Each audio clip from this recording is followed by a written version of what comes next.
오늘도 찰리형 시청 감사드려요. 구독, 좋아요 부탁드려요. 안녕하세요, 찰리브라입니다. 오늘도 다양한 어떤 그 소스를 가지고 영상을 제작을 했는데 아마 지금 엄청 힘드실 거예요. 특히나 이제 심리적으로 더욱더 힘드실 거고, 특히나 이제 가격을 아침서부터 저녁까지 하루에 100번, 200번도 더 보시는 분들은 더 멘탈 관리가 힘들어서 여기서 약간이라도 하락을 하면 아마 패닉셀을 하고 이 시장을 떠나시는 분들이 많을 거고, 지금도 이미 이 시장을 떠난 분들이 아마 많을 거라고 저는 이제 생각을 합니다. 저 아는 분도 이제 저한테 그런 얘기들을 하더라고요. 만약에 이런 장세가 여기서 한 달만 더 지속된다면 많은 사람들이 진짜 떠나갈 거다. 그리고 나서 뭐 상승을 하고 뒤통수를 칠 가능성이 있지 않겠냐. 근데 그분 말이 맞아요. 저도 그분 말에 이제 동감을 하고, 그 2% 안에 든다는 게 사실 쉽지가 않아요. 이게 홀딩한다는 게, 사실 장투한다는 게 말이 쉽지, 막 이렇게 가격이 상승하면 나는 이거 5년 장투할 거야 이렇게 생각을 하는데, 가격이 이렇게 약세 흐름이 장기화되면 이게 처음 초기에 작심삼일이라고, 이 투자도 마찬가지로 더 돈이 걸려있기 때문에 더 쉽지가 않거든요. 그래서 부자가 그렇게 쉽게 되지를 못해요. 예. 근데 누차 말씀드리지만 멘탈 관리를 지금서부터 이제 6월달 어느 시점까지는 아마 가장 잘 하셔야 될 거예요. 가장 조심스러울 때고. 그래서 일단 뭐 아이오스트가 일본 암호화폐 협회, 그러니까 뭐 재팬 버처 앤 크립토 에셋 익스체인지 어소시에이션, 그러니까 뭐 일본 암호화폐 협회에서 공정하게 이제 인정한 몇 개 되지 않는 코인에 이번에 들어갔다. 그래서 이거를 미디움에 올렸더라고요. 그래서 제가 찾아봤어요. 그래서 여러분들 아시겠지만 전 세계에서 가상자산에 관해서 개별적으로 가장 엄격한 곳이 일본이란 나라예요. 근데 이 이정표가 규제가 가장 엄격한 국가 중 하나인 일본에서 아이오스트의 효과적인 비즈니스 확장 전략을 반영했다. 비단 아이오스트뿐만 아니라 다른 코인들도 있어요. 그래서 여기 나열돼 있는 코인들이 있어요. 몇 개 되진 않죠. 그러니까 공식적으로 인정을 한 거예요. 이거는 자, 일본에 있는 블록체인 협회에서 베이직 어텐션, 비트코인 캐시, 그리고 비트코인 폴카닷, 이더리움 클래식. 그래도 이더리움 클래식이라도 요즘에 이제 선방해서 다행이라고 저는 생각을 해요. 타 코인들에 비해서. 어쨌건 이러나 저러나 뭐 비아냥거리고 떠나는 사람 많겠지만, 포스 전향이 분명히 되면 하반기에 3분기 내지 4분기에 되면 분명히 가격적인 퍼포먼스가 있을 거예요. 그래서 이번에 약세 흐름이 있었을 때 2만 몇천 원까지 떨어졌을 때 그때 기회다 싶어서 이제 매집을 하셨던 분들은 분명히 아마 좋은 결과가 있을 겁니다. 그리고 이더리움이 있고, 이더리움도 마찬가지로 포스로 전향되면 분명히 반사 이익을 볼 수밖에 없어요. 메커니즘적으로. 자, 이 두 친구들, 그리고 엔진, 아이오스트, 그리고 리스크가 의외로 또 여기 들어가 있다는 게 저희 이제 놀라운 사실이었고, 라이트코인, 업비트에서 유의 종목으로 이제 선정됐죠. 라이트코인 여기 포함되어 있고, 모나코인, OMG 네트워크, 그리고 큐텀, XEM, XLM, 자, XRP, 테조스, XYM, 자, 몇 개 안 돼요. 자, 여기 이거 그냥 언급을 드리고 참고만 하시면 되고, 그리고 업비트가 권도영 대표 제안이 통과가 된다면 새해 루나 에어드랍을 지원할 거다. 이게 코인데스크 박상혁 기자를 통해서 이 기사가 나왔는데, 처음에 이제 한국 시장에서 상폐된다 이제 발표를 한 것도 사실은 업비트였죠. 근데 가장 먼저 이 발표를 했어요. 그래서 제안에 따르면 한국 시간으로 지난 8일 자정께, 그래서 27일 오전 5시께, 이때가 아마 스냅샷 시점인 걸로 제가 알고 있어요. 그래서 이때 권 대표의 분배 계획 내에 들어가는 가상자산을 보유한 사람들을 대상으로 새로운 루나가 에어드랍 된다. 이 시간 27일 오전 5시께. 그래서 이미 아마 업비트에서는 거래가 안 되고 있을 거예요. 그리고 코빗이나 여타 다른 거래소들은 이번에 뭐 국회에서 뭐 청문회를 진행했나 무슨 회의가 진행됐나 모르겠는데 거기서 상장 폐지 하겠다라고 공지를 한 걸로 알고 있어요. 근데 27일 날 스냅샷이 진행이 되면 사실 뭐 상폐된다라고 언급을 한다라고 하더라도 이게 의미가 없는 거죠. 근데 중요한 건 뭐냐면 스냅샷을 진행해서 에어드랍해서 코인을 각 개인한테 이제 지급을 해주는데 상장에 관해서는 공식적으로 아직 정해진 바가 없다. 코인은 주는데 상장에 대해서는 아직 그건 없다라는 얘기를 했어요. 이것도 뭐 추후에 이제 지켜봐야 할 문제지만 어쨌건 만약에 이 새로운 에어드랍된 코인을 통해서 또다시 시세가 또 올라간다면 이것은 전형적인 그냥 엘리트들의 시나리오에 의한 어떤 그 루나 코인의 폭락도 거기서부터 발생된 게 아닐까라고 우리가 추측해보면 어떨까라고. 그러니까 우연이 아니란 얘기죠, 사실은. 이것도 그들의 작품이었지 않나. 그래서 중간에 개인 투자자들만 피해를 많이 본 거고, 예, 어쨌건 이것도 기다려봐야 하는 사실이고, 자, 이것도 뭐 단기적으로 아니면 장기적으로 크립토 시장하고 맞물려 있는 중요한 어떤 그 이슈 중에 하나인데, 요 근래 이제 미국 정부에서 우크라이나 분쟁이 터지면서 러시아를 경제적으로 제재를 되게 많이 했잖아요. 그럼에도 불구하고 루브라가 이게 상승한 게 아니라 이때 엄청나게 많이 하락을 했었어요. 루브라가. 그랬다가 지금 현재는 4년 만에 최고점을 찍었어요. 그러니까 그래프를 그래프대로 이게 그냥 직관적으로 보시는 게 아니라 반대로 보시면 돼요. 가치가 1달러에 57 루블이라고 하더라고요. 그래서 가치가 엄청나게 상승했다는 얘기를 많은 어떤 외국 경제학자들이 많은 지금 인용해서 얘기들을 되게 많이 하는데, 그러면 다음에는 위에나가 될 가능성이 높지 않을까라는 생각을 해요. 다음엔 위에나. 그러니까 왜인지는 아마 아실 거예요. 중국이 이제 대만에 분쟁을 또 다시 일으키면 또다시 이제 스위프트 제재가 들어갈 거고, 러시아가 겪었던 걸 똑같이 아마 겪지 않을까. 근데 중요한 거는 결과죠. 결과론적으로 루브라가 엄청나게 상승했다. 지금 현재 상황이 그렇다는 거죠. 이게 결과인 거죠, 뭐. 그러니까 미국의 규제는 사실 실패했다고 보시면 되고, 다음에는 위에나가 될 가능성이 높고, 이게 뭐 수년간에 걸쳐서 향후에 이런 일이 벌어진다면 달러의 위상은 엄청나게 하락할 가능성이 높아요.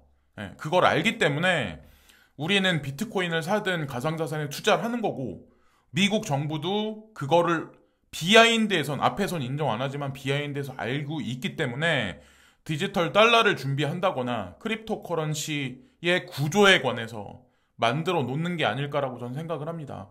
앞에서는 아니다라고 이제 부정하지만 사실은 달러의 발권력과 달러의 힘을 알고 있는, 달러의 어떤 그 힘을 조종하는 그들은 이미 알고 있을 수도 있다는 거죠. 그래서 뭐 우크라이나 분쟁도 마찬가지고 우연히 생겨난 게 아니라고 저는 생각하고, 이번에 뭐 코로나 사태가 발생돼서 봉쇄됐다, 코로나 사태로 인해서 4차 산업혁명이 더 빨리 도래하는 것도 사실 그들의 전략일 수도 있다는 거죠, 사실은.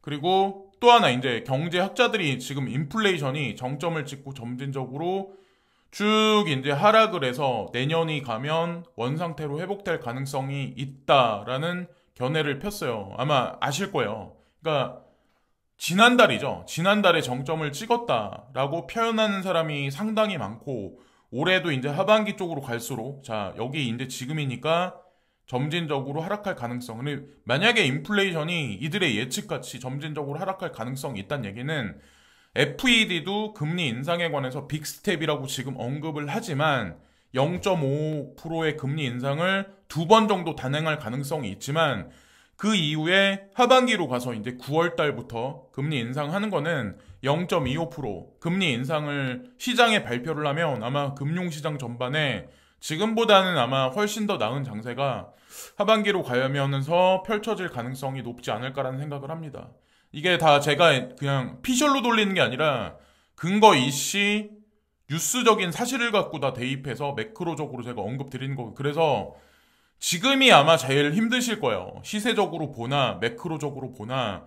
지금 현재 뭐 25일이라고 치고, 자, 이번 달 말까지 이제 며칠 남지도 않았어요. 그리고 6월 달 초반께 아마 금리에 관해서 아마 미디어에서 엄청나게 부정적인 견해를 필 거예요. 그래서 롤러코스터 장세를 많이 일으켜가지고 패닉세를 유도할 가능성이 높기 때문에 잘 관리를 하셔야 되고, 6월 16일 요 정도 근간이 넘어가면 지금보다는 아마 나은 장세가 쭉 이제 점진적으로 펼쳐지다가 뭐 8월달, 9월달, 뭐 11월달, 요때면 우리가 익절을 해야 될 시즌으로 점진적으로 들어갈 가능성이 높지 않을까라는 생각을 해요. 그게 왜 그러냐면 11월 달에 중간 선거가 있기 때문에 중간 선거 전에, 그러니까 10월 중순 정도가 되면 변동성이 11월 달에 증가되기 때문에 기관 투자가들은 많이 빠져나갈 가능성이 높고, 더욱이나 중요한 게 중국도 시진핑 주석의 3년임에 관한 결정이 10월 말에서 11월에 결정되기 때문에 미국과 중국의 중대한 결정의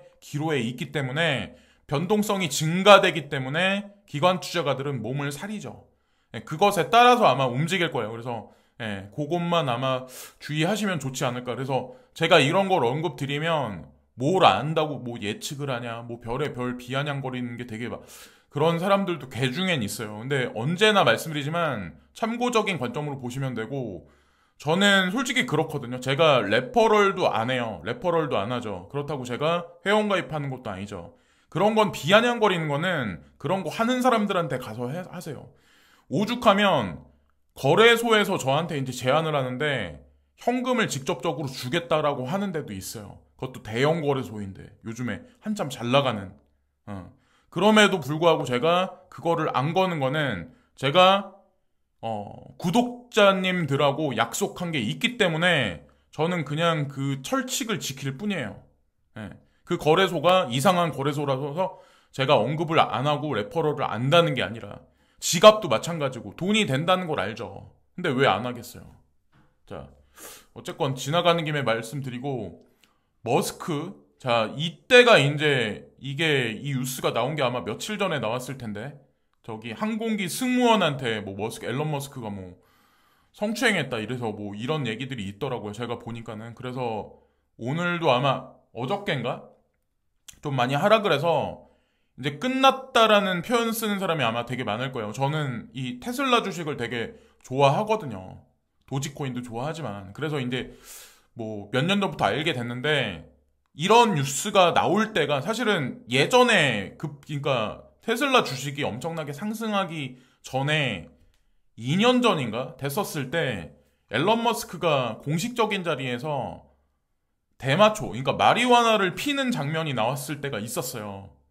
그러면서 전 미디어는 되게 안 좋게 설명을 했었죠. 앨런 머스크에 관해서. 근데 지금도 이런 뉴스가 현재 나온다는 자체가 사실은 저는 오히려 반대로 해석해야 되지 않을까라는 생각을 해요. 그래서 그렇습니다. 그래서 지금 현재가 바닥이 아닐까라고 이제 조심스럽게 추측을 한번 해보고, 그리고 내가 만약에 예를 들어서 비트코인이 뭐 $10,000까지 갈 거야, $18,000까지 갈 거야라고 판단하시는 분들은 뭐 본인들의 견해대로 하시면 되죠. 그리고 또한 이제 제가 근거적인 자료를 대면 여기 보면 상하이 6월 1일 이후 쇼핑몰과 백화점은 오프라인 영업을 완전히 재개합니다.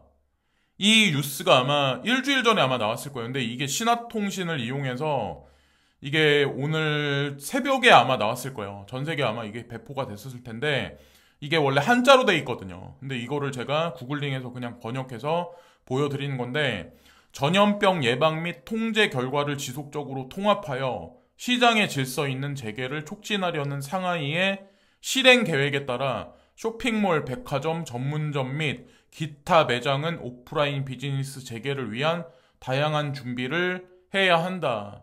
그래서 이게 의미심장한 거거든요. 사실 이게 의미 없다라고 보지 마시고, 중국의 봉쇄에서 점진적으로 해제가 들어간다는 얘기는 사실 인프라를 오픈한다는 얘기고, 인프라가 다시 형성돼서 인플레이션이 올라가는 거를 다시 낮출 가능성이 높아지고, 또 하나 대중관세, 미국의 이제 바이든 행정부에서 중간 선거를 있기 때문에 대중관세 철폐에 관해서 6월 달에 아마 회의가 있을 거고, 7월 달이 되면 결정해서 시장에 공식적으로 발표를 하면 아마도 지금보다는 좀 원활하게 인플레이션이 내려가면서 금융시장이 조금 더 호전되지 않을까라는 생각을 해요. 그리고 레이 달리오가 현금은 여전히 쓰레기입니다. 하지만 주식은 더 쓰레기입니다. 금과 비트코인을 선호한다. 뭐 이런 식의 뉴스가 CNBC에 이게 보도가 되는데, 왜 이분이 이런 생각을 할까? 물론 현금은 여전히 쓰레기다. 트래시다. 당신이 현금의 구매력을 얼마나 빨리 잃어가고 있는지 아십니까?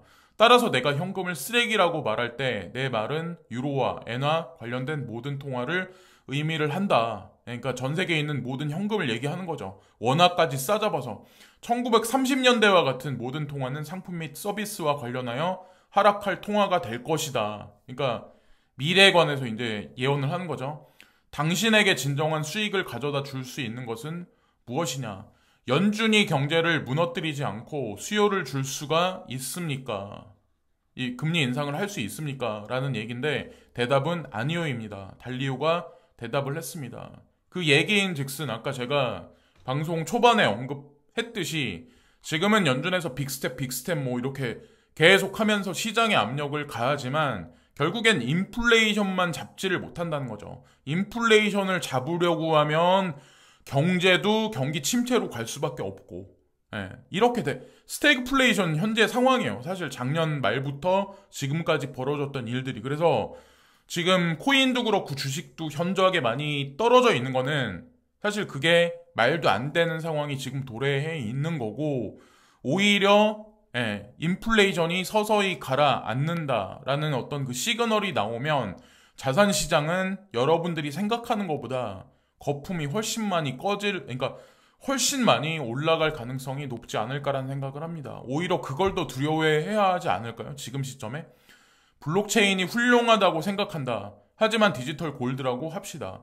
비트코인은 일종의 디지털 금은 아마도 금에 대한 대안을 찾기 위한 다각화의 관점에서 금에 비해 상대적으로 그리고 다른 자산에 비해 상대적으로 작은 자리를 갖고 있다고 생각을 합니다. 지금은 작은 자리로 가지고 있죠. 근데 만약에 ETF 승인이 나고 금 시총을 따라잡아서 비트코인의 기준가가 몇십만 달러로 올라가면 그 나머지 우리가 투자하고 있는 알트코인의 가치는 얼마만큼 많이 올라갈지 여기에 포커스를 맞추시면 지금 하락장을 견디시기에 조금 더 좋지 않을까라는 생각을 합니다. 그리고 이번 영상에서 특이점은 뭐냐면 포커스를 맞추셔야 되는 게 뭐냐면 중국의 오픈이에요.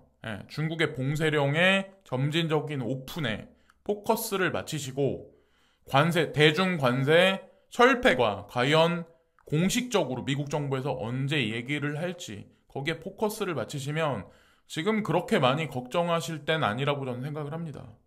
그래서 아까 제가 언급드렸던 거 잘 이렇게 기관하고 이런 거에 잘 포커스를 맞추셔서 각자 개개인들이 뉴스를 따로 이제 검색을 해보셔가지고 매크로적으로 대입을 해보시면 뭐 나름의 플랜들을 익절하실 수 있는 플랜을 찾으실 수 있지 않을까라는 생각을 합니다. 그리고 끝으로 제가 이제 한 가지 당부 말씀 드리고 싶은 게 있는데 인생 역전하고 싶다. 우리는 그래서 이제 코인 투자를 해요. 근데 진짜 인생 역전할 만큼의 상승이 있으려면 올해는 아니라고 저는 생각을 해요.